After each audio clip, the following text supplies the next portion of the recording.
Want to know if your iPhone is being tapped? Here's how to check. First, open the phone app. Dial *#21# and press call. Check the results for call and SMS forwarding.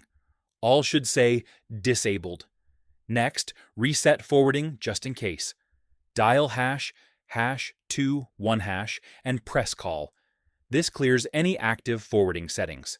Now, check if your microphone is being used. Open the control center. Look for the orange dot at the top. This shows an app is using your microphone. Next, open Settings.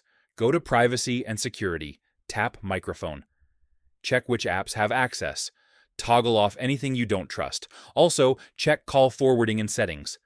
Go to Settings, then tap Phone, then tap Call Forwarding. Make sure it's turned off. If you see any unknown numbers, remove them. These steps help ensure no one is intercepting calls or messages. And that's it.